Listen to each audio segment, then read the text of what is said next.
neza bakunzi ba televiziyo Umwete. Uyu munsi rero amakuru yo kuri uyu munsi, ingingo z'ingenzi ziri buyarange. Perezida Paul Kagame yashimiye Mastercard Foundation ku bufatanye idahwema kujyana na Afurika mu rwego rwo kurwanya ibyorezo bitandukanye harimo na COVID-19.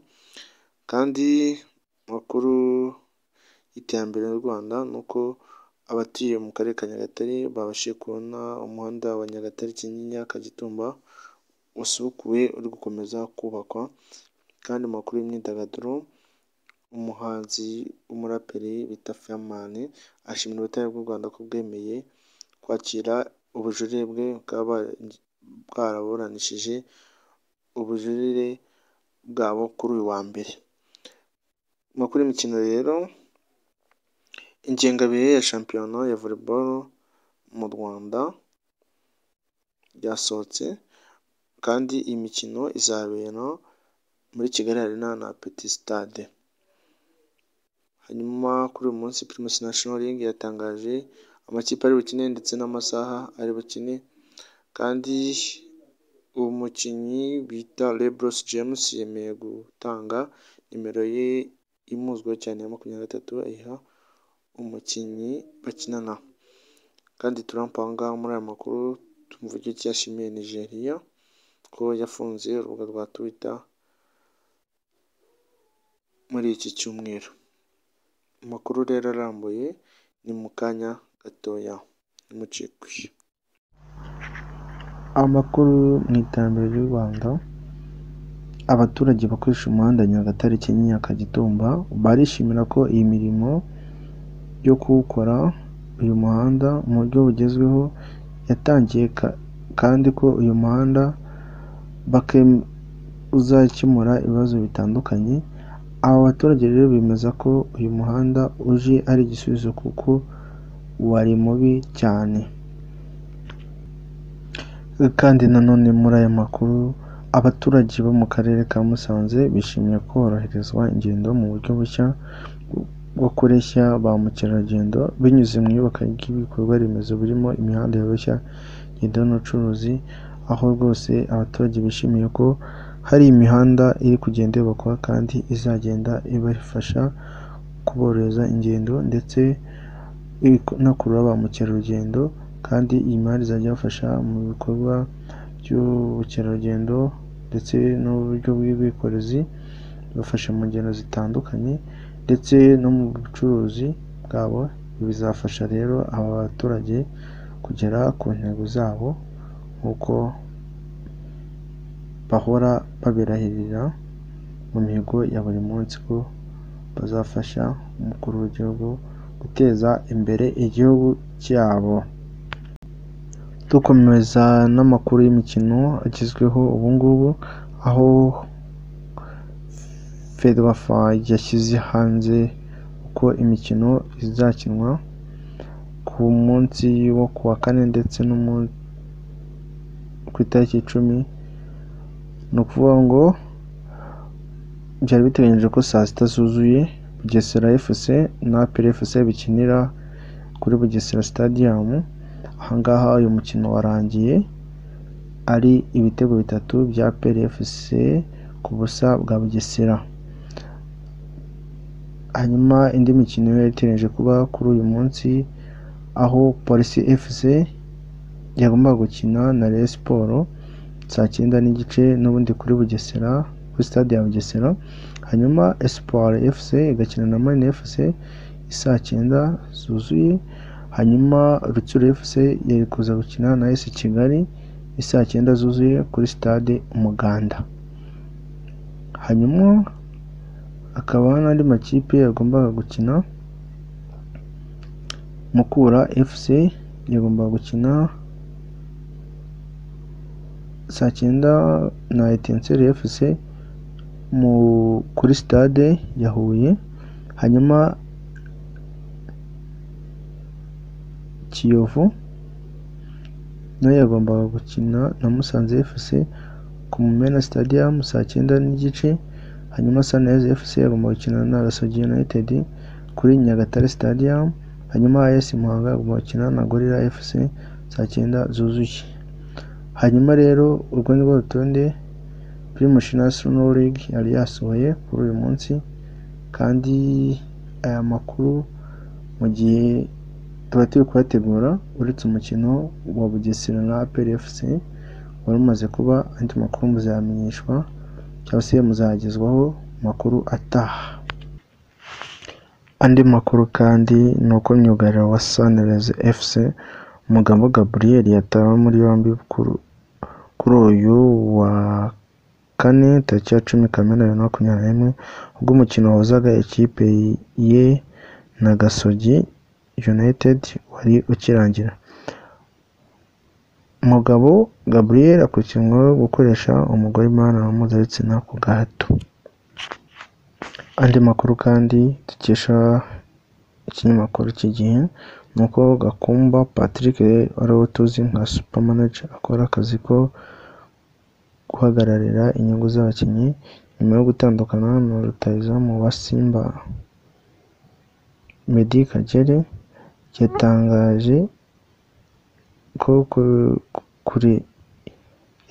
ko kureberera inyungu y'uyu rutahizamu byamwinjije miliyoni 35 z'amafaranga y'u Rwanda. Andi makuru yo hanze y'umugabane wa Afurika ni uko LeBron James yafashe icyemezo cyo guha nimero ya 23 tumuziho cyane umukinnyi w'icyamamare. Iyi nimero rero akaba yayihaye mugenzi we bakinana muri Los Angeles Lakers Anthony Davis. LeBron James yahise avuga ko agomba gufata nimero 6 n'ubundi yigeze kwambara agikinira ikipe ya Miami Heat kuva muri 2011 kugera muri 2013. Umukuru w'igihugu nyakubahwa Perezida wa Repubulika y'u Rwanda Paul Kagame yashimiye umuryango Mastercard Foundation n'abandi bafatanyabikorwa ba Afurika mu mugambi wo guhangana n'icyorezo cya COVID-19, asaba ibihugu bya Afurika guhindura imyumvire tukarushaho kubyaza umusaruro ayo mahirwe. Bizaba ari ishema ku gihugu, abayisura baziyongera hamwe n'amafaranga batanga. Ibi bizakomeza gufasha igihugu ndetse n'abagituye gukomeza gutera imbere. Ingengabihe y'imikino ya shampiyona y'umukino wa volleyball mu Rwanda igaragaza ko imikino imwe y'umwaka 2021-2022 izabera muri Kigali Arena. Nk'uko bitangazwa n'ishyirahamwe nyarwanda ry'umukino wa volleyball ryatangaje ingengabihe yaryo y'amarushanwa yose azaba muri 2021-2022. Muri iyi ngengabihe hagaragayemo imikino izabera muri Petit Stade na Kigali Arena.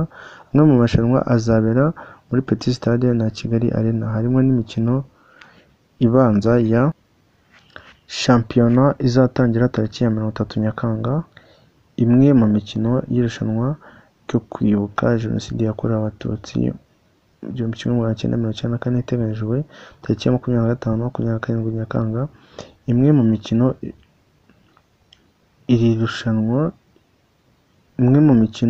y'irushanwa ry'umunsi w'ubwigenge iteganyijwe kuri tariki 2 z'ukwa 4 Nyakanga 2021.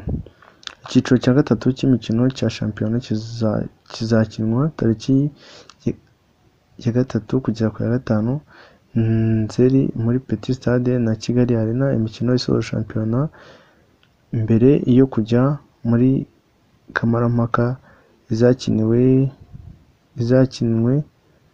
tariki ya 17-19 kugeza kuri 19 Nzeri muri Kigali Arena. Irushanwa ry'agaciro rizakinirwa kuva tariki ya 10 kugera ku ya 12 Nzeri kandi ribere muri Petit Stade na Kigali Arena. Irushanwa ry'abakanyujijeho n'abatarabigize umwuga rizakinwa tariki hagati ya tariki ya 24 ndetse na 26 muri Nzeri, rizakinirwa muri Petit Stade na Kigali Arena. Irushanwa rya Kare Dasi naryo rizabera muri Petit Stade na Kigali Arena tariki ya 1 kugera kuri 3 Ukwakira. Mu makuru y'imyidagaduro kandi ahangaha Fireman mwari muzi nk'umuraperi yashimiye bikomeye ubwitange bwagaragajwe n'inteko yaburanishije urubanza rwe na bagenzi be 7 bajuriraga basaba kugirwa abere ku gifungo cy'imyaka 3 bahawe. Ni urubanza rwabaye ku wa mbere rutangira mu gitondo kugeza saa 2 z'ijoro. Ahangaha rero Fireman nawe yashimiraga urukiko cyangwa se ubutabera bw'u Rwanda kuko bwemeye ubujurire bwabo kandi urubanza rukaba rwarabaye. Mu makuru yo hanze kandi ni uko Amerika irateganya kuzatanga inkingo miliyoni 500 za COVID-19 mu myaka 2 iri imbere zakoreshwa mu kurandura iki cyorezo. Ibihugu 92 bikennye n'ibifite ubukungu buciriritse bizungukira muri uyu mushinga binyuze muri gahunda ya COVAX. Kandi dukomereje muri Amerika n'ubundi aho uwahoze ari perezida w'iki gihugu Donald Trump wahoze n'undi ari perezida wa Repubulika wa perezida wa Leta Zunze Ubumwe za Amerika cyangwa se USA yashimiye Nigeria ku cyemezo iherutse gufata cyo guhagarika Twitter, ashishikariza n'ibindi bihugu gukurikiza urwo rugero. Amakuru rero nakagaruka, turashimira abakoze subscribe, abayakurikiranye, mukomeze kugira ibihe byiza aho muri hose kandi mukomeze kunogerwa n'ibiganiro ndetse n'amakuru tubagezaho nka televiziyo Umwete.